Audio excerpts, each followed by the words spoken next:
మంచి పోరాటము పోరాడి తిని, నా పరుగు కడముట్టించి తిని, విశ్వాసము కాపాడుకుంటుని. ఇక మీదట నా కొరకు నీతి కిరీటం ఉంచబడినది. 2 తిమోతి 4:7-8. జో గారు తన సన్నిహితులతో దగ్గరలో ఒక చాలా నైపుణ్యము గల బైన్ అను స్కాట్లాండ్ ప్రిన్సిపాల్తో నడుపబడుచున్న ప్రాథమిక పాఠశాలకు వెళ్ళాను. జో గారి జ్ఞాపక శక్తి చాలా మంచిగా ఉండుటచే నాణ్యమైన విద్యా ప్రమాణము కలిగిండుట ఆయనకు కష్టముగా లేదు. తదుపరి వారు మెడ్రాస్ క్రిస్టియన్ కాలేజ్ స్కూల్ నందు చేరిరి. మంచి క్రీడాకారునిగా క్రికెట్, హాకీ, సాకర్, టెన్నిస్ ఆటల యందు ఆయన రాణించరి. ఇప్పుడు నిర్లిప్తముగానున్న ఆత్మీయ వాతావరణంలో ఒక నూతన అరుణోదయం ఆరంభమాయను. తండ్రి గారి ఇదివరకటి ఉన్నత పాఠశాలలో ఉపాధ్యాయుల విద్యార్థుల కూటములో మొదట జీవ జలములు ఆశీర్వాదముగా దిగివచ్చెను. అనేకులు మారుమనసు పొందిరి. దేవుడు అనేక హృదయముల్లో మార్పు చెందు క్రియను ప్రారంభించెను. ఈలోపు ఆయన తల్లిదండ్రులు పిల్లల మారుమనసు కొరకై ఉపవాసం ఉండి ప్రార్థించరి. జో గారు ఆయన సహోదరులు బలమైన పశ్చాత్తాపము, పాపపు ఒప్పుకోలు క్రిందకు వచ్చరి. దేవుడు ఆయన పాపములు క్షమించినట్లు నిర్ధారణనిచ్చిరి. ఆయనకు 15 ఏండ్లు. పరిశుద్ధాత్మ ప్రార్థించుట ఆయనకు నేర్పుచుండరి. తదుపరి వెంటనే ఉద్యోగములో చురుకైన పాలిభాగస్థుడయ్యను.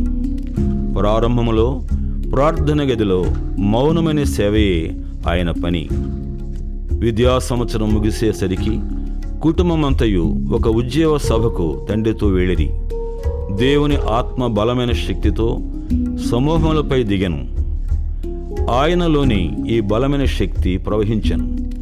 ఒక అద్భుతమైన కార్యము ఆయనలో జరిగెను. దీనిని పరిశుద్ధాత్మ బాప్తిసమో లేక పైనుండి శక్తి పొందుట అనవచ్చును. జో గారు ఆయన తల్లిదండ్రులు వాడుక చొప్పున 1 నెల ప్రార్థనకు సముద్ర దరిన ఒక స్థలమునకు వెళ్ళిరి. ఒక ఆదివారపు మధ్యాహ్నం దేవుడు ఆయనను ప్రక్కన ఉన్న బాలుర వసతి గృహములో వారితో ప్రార్థించుటకు వెళ్ళమని చెప్పాను. ఆయన ప్రార్థన ముగించేసరికి 70 మంది బాలురు కన్నీటితో పశ్చాత్తాపడుచు దేవునికి మొర్రపెట్టుచుండిరి. ఈ ఆశ్చర్యకరమైన ఆత్మల గెలుచు దినమును ఆయన ఎన్నడూ మరిచిపోలేదు. వార్షిక రిట్రీట్ 1944 మే మాసములో దానియేలు గారు మొదటి వార్షిక రిట్రీట్ ఏర్పరిచి ఉద్యోగం వచ్చిన స్థలములలో నుండి నూతనముగా మారుమనసు పొందిన వారిని పిలిచి వారికి దేవుని వాక్యము బోధించిరి. ఈ రిట్రీట్ ఖర్చుల నిమిత్తము వ్యక్తిగతముగా దాచుకున్న ద్రవ్యము తీసి ఆస్తులను అమ్మి వీటికి వాడిరి. ఇవి చాలా చిన్న రిట్రీట్లు. మొదటి రిట్రీట్లో 100 లేక 120 మంది హాజరైరి. సంవత్సరములు జరుగుచుండగా సంఖ్యలు పెరిగినవి. 14 దినముల రిట్రీట్లో మన్నా ఆగిపోలేదు. వసతి, భోజనము నిమిత్తము ఏమాత్రము ద్రవ్యము వసూలు చేయలేదు. ఈ రిట్రీట్లో వారి తండ్రి గారు వేదికపై ఏ బాధ్యతను ఆయనకు ఇవ్వలేదు. తొలి యవ్వన తుది భాగములో వారి తండ్రి జాగ్రత్తగా నెమ్మదిగా వేదిక మీదికి ఆయనను రానిచ్చరి. కళాశాల దినములు జో గారిని మద్రాస్ క్రిస్టియన్ కాలేజీలో చేర్పించిరి. ఆత్మలను సంపాదించుట ప్రారంభించి ప్రార్థన గుంపులను ఏర్పరిచి సాయంత్రమున వారు పొదలలో ప్రార్థించుటకు వెళ్ళుటచే వారిని పొదల పురుషులు అని హాస్య నామకరణతో పిలిచేవారు. Brother Witson Paul, brother Job Das, brother Thomas Paramjyothi ఈ ప్రార్థన గుంపులని వారే. సహవాసములో విద్యార్థులకు చిన్న సబ్బాతుబడిగా ప్రారంభమైన కూడిక విద్యార్థుల కొరకు ఆదివార ఆరాధనగా మార్పు చెందను. జో గారికి తెలిసిన వారు, స్నేహితులు ఈ మహిమకరమైన మార్పు అనుభవించ ప్రారంభించారు. కొద్దిమంది బాలికలు కూడా నీతి కొరకు ఆకలి కలిగి మారు మనసు పొంద ప్రారంభించారు. విద్యార్థుల క్యాంపులు. కళాశాలలో 2వ సంవత్సరములో దేవుడు జో గారికి విద్యార్థులకు క్యాంపు పెట్టవలనని ప్రభువు చూపించాను. మొదటి విద్యార్థుల రిట్రీటుకు 40 లేక 50 మంది హాజరయ్యారు. దేవుని వాక్యము బలముగా వెళ్ళినది. అనేకులు లోతుగా ముట్టబడి మారు మనసు పొందిరి. జో గారు మెడ్రాస్ ప్రెసిడెన్సీ కళాశాలను ఆంగ్ల భాషలో MA చేయుటకు కోరుకునిరి. ఆటలను వెనుకపెట్టి తన చుట్టూనున్న ఆత్మలకు సహాయం చేయుటలో నిమగ్నులైరి. తనలోని శ్రేష్టమైనది దేవునికి మాత్రమే ఇవ్వవలెనని ఆయన ధ్యేయం. ఉజ్జీవ సభలు. దక్షిణ భారతదేశంలో అనేక గ్రామములు, పట్టణముల యందు తన తల్లిదండ్రులతో కలిసి ఉజ్జీవ సభలలో దేవుడు ఆయన్ను వాడుకొన ప్రారంభించాను. దేవునితో అతి సమీపముగా నుండుచున్న తన తండ్రి గారి యొద్ద ఉజ్జీవములో తర్బీతు పొందు సంవత్సరములుగా అవి ఉండినవి. అనగా మోకాళ్ల సాధన, అనేక గంటలు వేదనతో కూడిన ప్రార్థనలో సమయం ఉండినది. యేసు మీద నిమగ్నమైన దైవభక్తి గల తల్లిదండ్రుల నుండి జోగారు అమూల్యమైన స్థిరమైన ఆత్మీయ స్వాస్థ్యము పొందిరి. కలసి, ట్రిచి, ఆక్వీడు, మచిలీపట్నం, తిరునల్వేలి, సేలం మొదలగు స్థలములలో సేవ చేసిరి. జూన్ మాసములో ఉపవాసములో బహుగా ప్రార్థించినప్పుడు దేవుడు ఆయనను బైబిల్ కళాశాల ప్రారంభించమని, నేర్చుకునుటకు, బోధించుటకు ప్రభు తేటగా బయలుపరిచిరి. కారుల షెడ్లో బైబిల్ కళాశాల ప్రారంభించబడిన. దానియేలయ్య గారు విద్యార్థులకు బోధించిరి.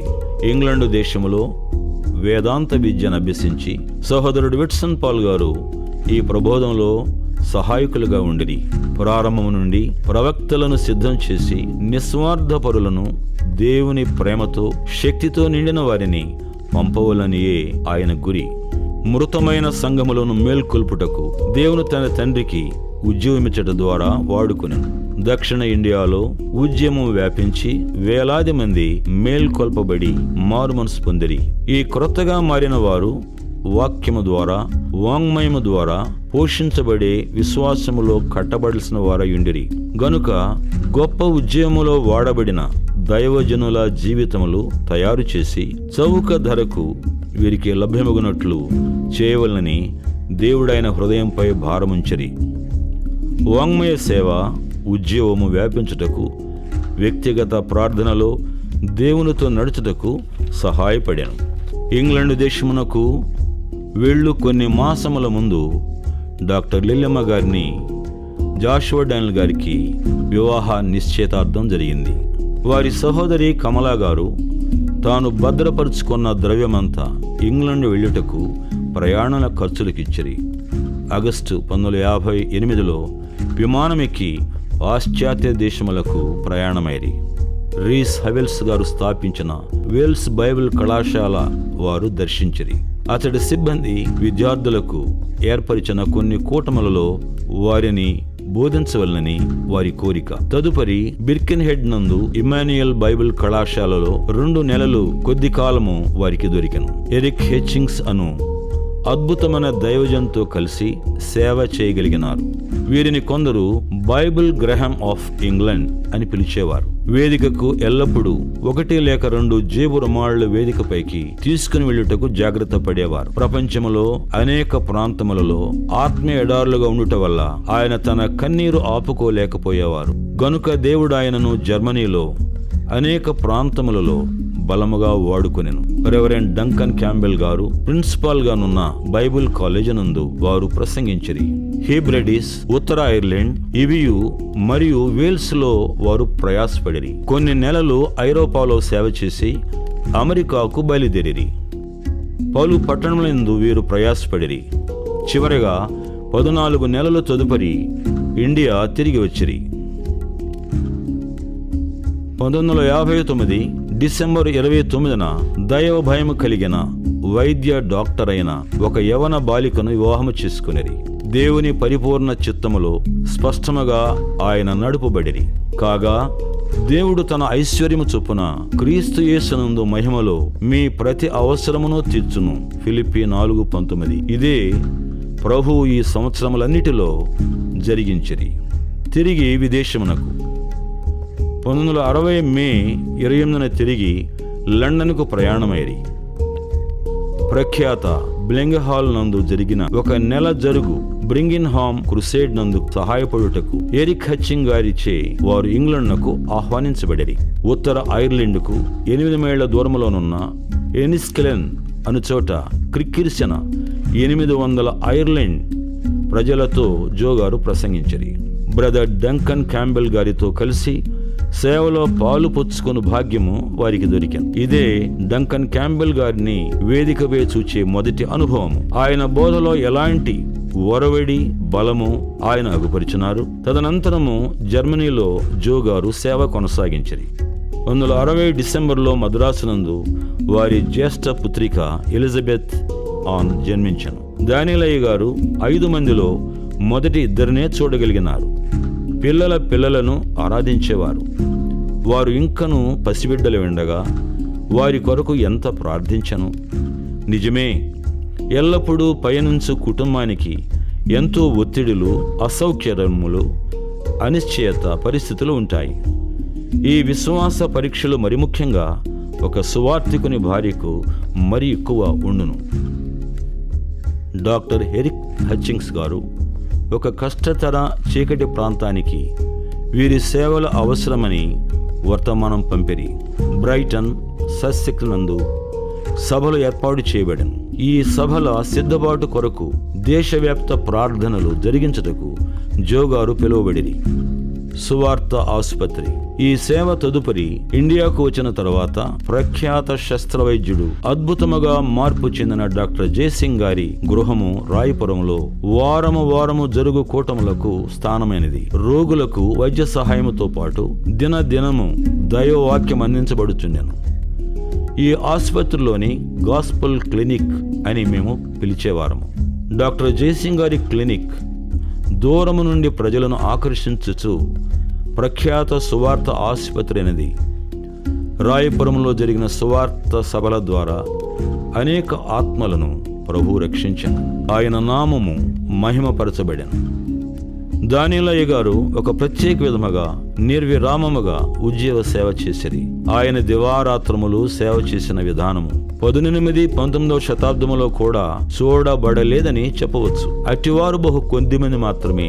చక్కెర వ్యాధి ఆయన ఆరోగ్యంపై ప్రభావం చూపెను. నిమ్మళముగా వారు బలహీనులైరి. దానియేలు గారు డిసెంబరు 18, 1963 నందు ప్రభువుచే పిలువబడిరి. యవ్వన కాలము నుండి తండ్రి చేత తర్బీతు చేయబడి నడిపింపబడిన తండ్రి నుండి ఎడబాటు ఎంతో బాధాకరముగా ఉండినది. ఆయన నుండి ఇంకను తర్బీతు పొందవలనని అభిలాష అవసరము ఎక్కువగా ఉండెను. అయితే ఈ పరలోకపు పిలుపు ఆయనకు ఎంతో బాధకరముగా నుండెను. అయితే పరిశుద్ధురాలైన తల్లి ఈ సంవత్సరములలో తర్బీతు పొందుచుండిన నమ్మకమైన యవన బృందము కూడా ప్రార్థనలో వారిలో అండగా ఉండిరి. వారిలో కొందరు వారికి కళాశాల దినముల నుండి నమ్మదగిన వ్యక్తులుగా ఉండి ఏ పని వారి చేతికి అప్పగించినను వెనుకాడక వెరవక చేయువారై ఉండిరి. మద్రాసు పట్టణములో కేంద్రముగానున్న ఒక స్థలములో ముఖ్య కేంద్రము కొరకు ఒక స్థలము సహవాసము కొరకు సహోదరుడు జోగారు కనుగొనిరి. డబ్బుకై విరాళములు కోరకుండా ఈ స్థలము కొనుటకు దేవునిపై ఆధారపడి ఎంతో విశ్వాస సాధకము చేయవలసి వచ్చినది. సహోదరుడు జోగారు విజయవాడ సాంవత్సరిక కూటములు చూచుకొనుటకు వెళ్ళిరి. తండ్రి దినముల నుండి ఈ సంవత్సరములన్నీ గొప్ప ఆత్మీయ కుమ్మరింపు మరియు తిరిగి సాతాను నుండి ఎదురుదాడులు వారు చూచిరి. కూటముల తరువాత ఆయన జబ్బు పడిపోయినారు గనుక కోలుకొనుటకు కొంత సమయము అవసరమైనది.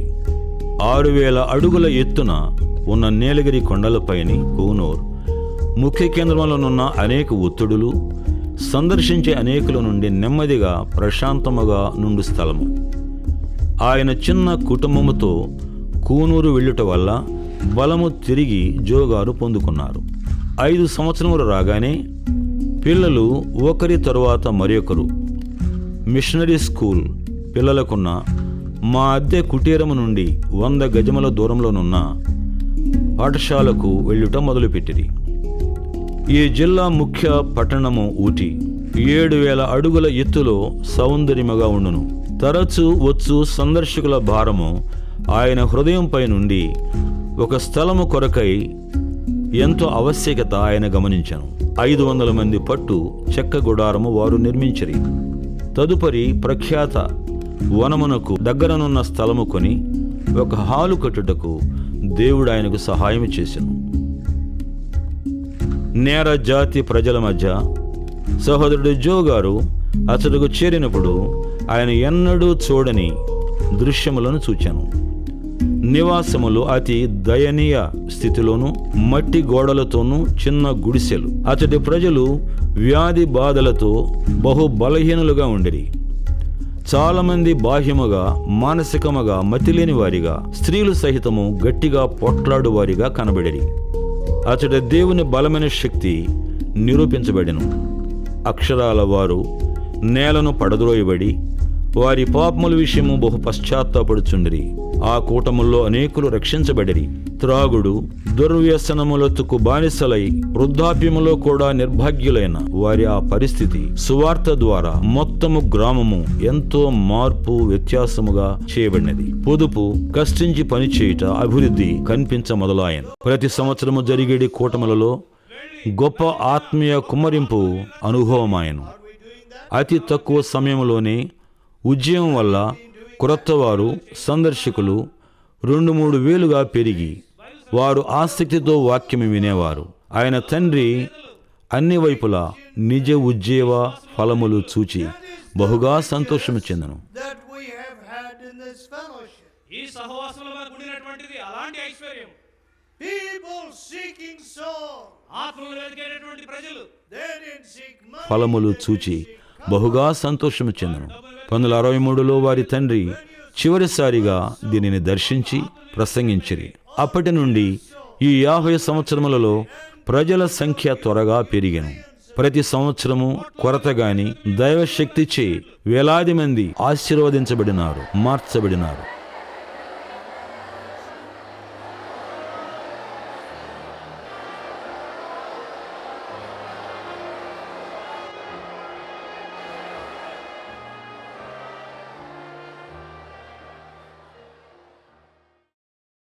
ఇప్పుడు సేవ పెరిగి తమిళనాడులో విలియం కాడు, మెట్టుపాలెం నందు, ఆంధ్రాలో విజయవాడ, గుంటూరు, విశాఖపట్నం మొదలైన స్థలములలో వ్యాపించెను.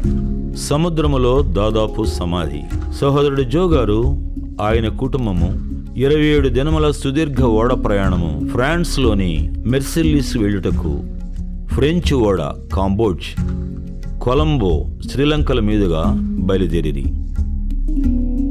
బెట్టి 6 ఏళ్ల వయస్సు, జాన్ 4 ఏండ్లు, జోసెఫ్ 2 ఏళ్లు. ముగ్గురు చిన్న పిల్లలతో ప్రయాణించుట సులువైన విషయము కాదు. లిల్లీ సహా నిండు గర్భిణీ స్త్రీ. బయలుదేరి దినము సమీపించగా ఏ వైద్యమునకు లొంగని విషజ్వరము పిల్లలకు వచ్చినది. బెట్టి, జాన్ జ్వరములు తగ్గుముఖం పట్టెను. అయితే జోసెఫ్ జ్వరము హెచ్చుగా నుండెను.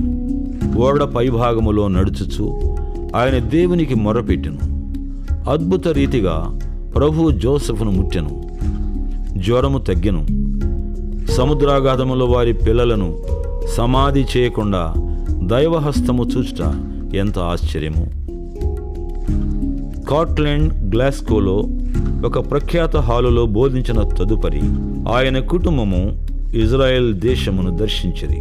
వారు యేసు సమాధి చేయబడిన తోటలో సమాధిలో మోకరించి, ముగ్గురు బిడ్డలు చేతులలో చిన్న బిడ్డ జేమ్స్ లిలిమ గారి చేతులలో పట్టుకుని, సకల యుగములలో అందరి ప్రజల కొరకు గొప్ప విమోచన కార్యము జరిగించిన దేవునికి స్తుతులు చెల్లించరి. అచట ఒక్క బైబిల్ వాక్యము లేదు. ఆయన ఇచ్చట లేడు, ఆయన లేచి ఉన్నాడు అను వాక్యము జాగ్రత్తగా తయారు చేయించి అతడ తెరచిన సమాధి ముందు తగిలించి ఆయన పంపెను. దేవుడు ఆయనకు కమ్యూనిస్టు తూర్పు జర్మనీలో కూడా పనిచేయుటకు తరుణమిచ్చాను. శ్రీలంక రేడియో స్టేషన్లో ఒక పావుగంట వర్తమానమిచ్చుటకు సహోదరుడు జో గారికి దేవుడు తరుణమిచ్చాను. డాన్ అను ఒక ఆంగ్లేయుడు మన ముఖ్య కేంద్రము మద్రాసునకు వచ్చి శబ్ద దోషము లేని రికార్డింగ్ స్టూడియో కట్టుటకు సహాయపడెను. ఎంతో ప్రార్థనతో స్విస్ టేప్ రికార్డును పొంది డాన్ గారు మిళిత యంత్రాన్ని తక్కువ పరికరములతో ఈ పని ప్రారంభించింది. అందరికీ శుభవార్త అను ఈ ప్రతి వారపు ప్రసారం భారత ఉపఖండం అందే కాక ప్రపంచంలో మిగిలిన ప్రాంతములకు వెళ్ళాను. ఒక దినము ఢిల్లీలో సేవ ప్రారంభించాలని ప్రభువు జో గారికి చూపాను. క్రమముగా ఆదివార ఆరాధనలు అచట ప్రారంభమాయను. మారుమనసు పొందిన మన యువకులలో కొందరు భారముతో ప్రార్థన ప్రారంభించిరి. అనేక దినములు ఢిల్లీ YMCA ఆడిటోరియంలో ఢిల్లీ వాసులకు దేవుని వాక్యముతో చేరుటకు కూటములు జరిగాను. మానవత్వమున్న ఏ వ్యక్తినైనను, ఏ క్రైస్తవ హృదయమైనను కలకత్తాను చూచినప్పుడు కన్నీరు కార్చకుండా ఉండలేరు. నగరం దాని పరిసర ప్రాంతాలలో జనాభా 1,41,00,000 కంటే ఎక్కువాయను. క్రైస్తవ కూటములకు హాజరుగు సాంప్రదాయము కలకత్తాకు లేదని సహోదరుడు జో గారిని హెచ్చరించినను ఆయన కూటములచట ప్రారంభించను. ఈ పని కష్టతరమైనది, నెమ్మదిగా జరిగినది. అయినను వారు అభివృద్ధి చూచిరి. ప్రభు ముట్టుచుండిన ప్రజల సంఖ్య పెరిగినది. ఇప్పుడు ప్రభు రక్షణ సైన్యమునకు చెందిన కేంద్రముగానున్న స్థలము మనకిచ్చిరి. ఇది మదర్ తెరెస్సా వారి మిషనరీ ఆఫ్ చారిటీస్కు సమీపముగా ఉన్నది. ఇంగ్లండ్లో రిట్రీట్లు జరుపుటకు సహోదరుడు జో గారికి ప్రభు సాధ్యపరిచెను. అనేకులు లోతుగా పాపముల కొరకు పశ్చాత్తాపడి వారి పాపముల నుండి స్వాతంత్ర్యము, విడుదల కనుగొనిరి. ఎంతో అచట ప్రయాసపడిన తరువాత లండన్లో బ్రిక్స్టన్ నందు ఒక పుస్తకశాల ప్రారంభించవలనని దేవుడాయన హృదయంపై భారం పెట్టెను. ఆఫ్రికా ఖండమును గురించి సహోదరుడు జో గారు ఎక్కువ భారము కలిగి ఉండేది. అంతులేని హత్యలు, మనుషులను అపహరించుట, మానవవధకు దారితీయు పనికిరాని రాజకీయాలు లాంటివి జోగారి హృదయాన్ని కదిలించి వేశాయి. నైజీరియాలో ఒక ప్రాముఖ్యమైన పట్టణమైన కడునాలో జోగారు ప్రసంగించిరి. అక్కడి ప్రజలు దేవుని వాక్యము చక్కగా గ్రహించు వారిని ఎరిగిన వారై ఆ ప్రజలను ప్రేమించిరి. జోగారు కెన్యా దేశమునకు ముఖ్య పట్టణమైన నైరోబీలో ప్రసంగించున్నప్పుడు వారి హృదయములు సువార్తకు తెరువబడి ఉన్నవని గ్రహించిరి. దేవుని సేవ ఈశాన్య ప్రాంతములలో గౌహటి, సిలిగురి లాంటి అనేక ప్రాంతములలోనికి వ్యాపించినది. షిలాంగ్లో ఉద్యోగ కూటములలో ఎక్కువగా ప్రయాసపడి అక్కడ బ్యూటిఫుల్ బుక్స్ అను పుస్తక దుకాణము ప్రారంభించిరి. నాగాలాండ్లో కొన్ని సంవత్సరములుగా రాజకీయ అశాంతి, తిరుగుబాటు కొనసాగుతూ ఉండినది. కలహాల కారణంగా లెక్క కందనన్ని హత్యలు, దారుణ సంహారాలు జరిగినవి. తప్పనిసరి అయిన ఈ గొడవల వలన ఎంతో ప్రాణ నష్టం, గ్రామాలు సైతం నాశనమయ్యాయి. కొహిమా, దిమాపూర్లో కూటములు జరిగినవి. దిమాపూర్లో మంచి ప్రార్థనా మందిరము కట్టబడినట్లు ప్రభు జో గారికి సహాయం చేశారు. దేవుని వాక్యం అనేకులకు వినబడుచున్నది. మణిపూర్ సంవత్సరాలు గడిచిన కొలది దేవుని సేవ రూపుదిద్దుకొని అనేకులు ముట్టబడిరి, మారు మనసు పొందిరి. అన్ని రకాల తెగల వారు కలుసుకొని దేవుని వాక్యం విని ఆరాధించడానికి గాను దేవుడు ఒక ప్రార్థనా మందిరం అనుగ్రహించినారు. ఒక నిశ్చలమైన సేవ అక్కడ జరుగుతున్నది. కానీ మంచి ప్రార్థన అవసరం. ఏ ఇతర రాష్ట్రము కన్నా అరుణాచల్ ప్రదేశ్ రాష్ట్రము ఎక్కువ అలక్ష్యానికి గురి అయినది. మన యవన స్త్రీలలో ఒకరు ప్రభువు నడిపింపుగా భావించి ఈ మారుమూల ప్రాంతాలలో బైబిల్స్ కానీ క్రైస్తవ పుస్తకాలు కానీ లభ్యమయ్యే ఒక్క పుస్తకశాల లేకపోవట చూచి సహోదరుడు జో గారు బ్యూటిఫుల్ బుక్స్ అను పుస్తకశాల అచ్చట ఉండగోరిరి. మోరే అను ఊరు ఇంఫాల్కు 109 కిలోమీటర్ల దూరములోను భారత బర్మా అంచున ఉన్నది. ఇక్కడ అనేక తెగల జనాభా చూడగలము. మారు మనసు పొందిన ఒక సహోదరుని స్థలములో ఒక ప్రార్థన మందిరము కట్టబడినది. సండే స్కూలుకు అనేక మంది బాలబాలికలు వచ్చి రక్షణ పొందుతున్నారు. మయన్మార్, బర్మా దేవుని వాక్యము చేత ప్రభావితమైన కొందరు బర్మీయులు మణిపూర్ నుండి వారిని దర్శించే సహోదరులను ఎంతో సాధారణముగా చేర్చుకొనుచున్నారు. దేవుడు సహోదరుడు జో గారిని బర్మాలోని తమ్ములోని చర్చిలో ప్రసంగించుటకు అవకాశం ఇచ్చిరి. ఆ చర్చిలోని ప్రజలందరూ ఆ వాక్యమును ఎంతో శ్రద్ధగా వినిరి.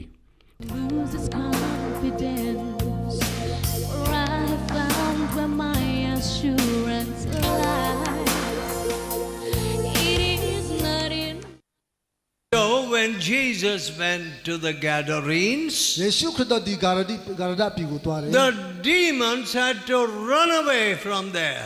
အဲမှာနတ်ဆိုးကအဲ့ကနေထွက်သွားတယ် See how we have become such weak Christians.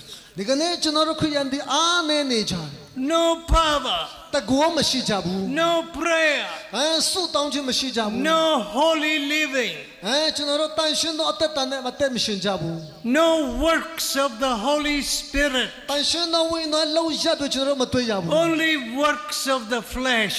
အဲကျွန်တော်ဇာတိနဲ့လှုပ်ဆောင်မှုတွေပဲ But Jesus says, ယေရှုကတော့ပြောတယ် I will give you a new heart. မင်းတို့ကိုအသစ်တော်နှလုံးသားပေးမယ်လို့ပြော And when the evil spirits leave you, အဲ့ဒါခါမှာဝိညာဉ်ဆိုးကခမည်းတော်ဆီကနေ you ထွက်သွားမယ် will become my messenger. မင်းတို့ဟာငါရဲ့ဧဝံဂေလိဟောပြောတဲ့သူတွေဖြစ် You တယ် will take this good news. ဒီဝမ်းမြောက်ပွဲတရင်ကောင်းကိုခမည်းတော်တည်ဆောင်ရ కూటమి ముగిసిన పిదప అనేకులు సహోదరుడు జో గారికి కరచాలనం చేసి అభినందించరి.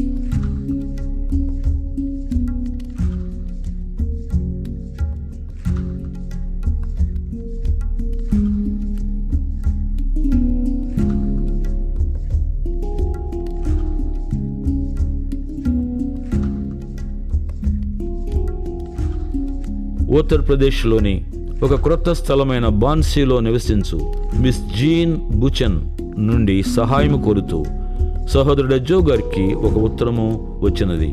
ఈ బాన్సీలో gospel క్లినిక్తో పాటు ఒక చిన్న స్కూలు నడిపిస్తేనే తప్ప ఇతర ప్రజలకు మనము పరిచయం చేసుకోలేమని తేట తెల్లమనేది. గనుక డాసన్ గారిని కేజీ క్లాస్తో స్కూలు ప్రారంభించమని జో గారు కోరిరి. మొదట్లో స్కూలు అనేక విధములైన కష్టములు సమస్యలు ఎదుర్కొనినను దినాభివృద్ధి చెంది ప్రైమరీ నుండి మిడిల్ తర్వాత సెకండరీ స్కూలు దాకా పైకి ఎదిగినది. మన యవనస్తుల పరిచర్యలో మారుమనసు పొందిన అమ్మాయిలు ఇచ్చట క్రైస్తవేతర విద్యార్థులకు బోధించుట ఒక సవాలుగా తీసుకున్నారు.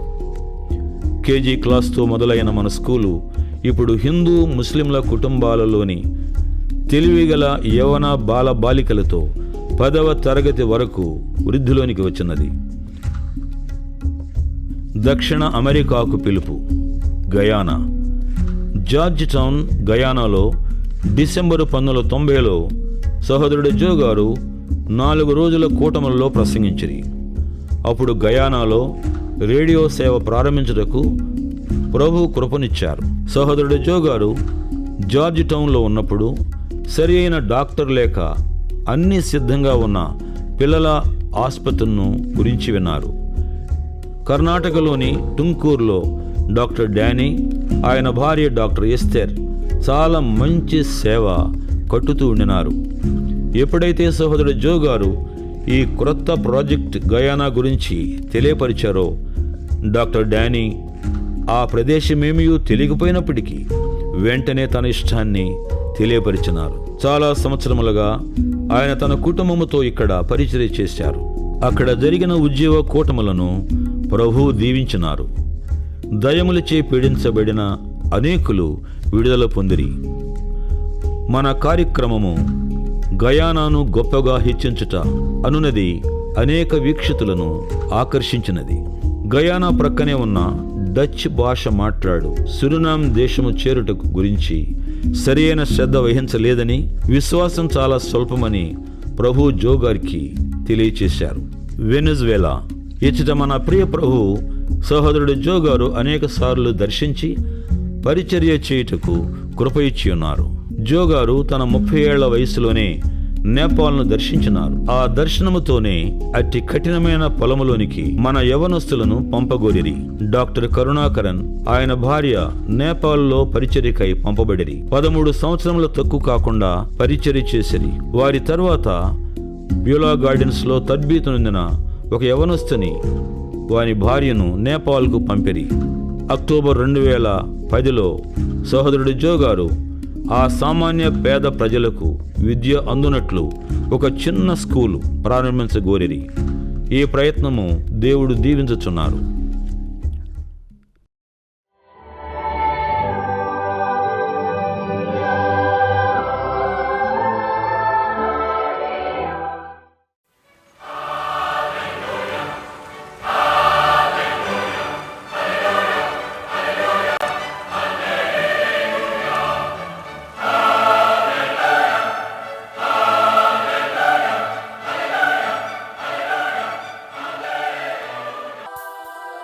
యవ్వన కాలంలో క్రీస్తుని స్వరక్షకునిగా అంగీకరించి దేశ విదేశాలలో క్రీస్తు కొరకు ప్రయాసపడి అనేక ఆత్మలను రక్షించి నిస్వార్థంగా నమ్మకముగా సేవ చేసిన జాషువా డానియల్, లోనికి రమ్ము, నీ కొరకు జీవ కిరీటం ఉంచబడినది.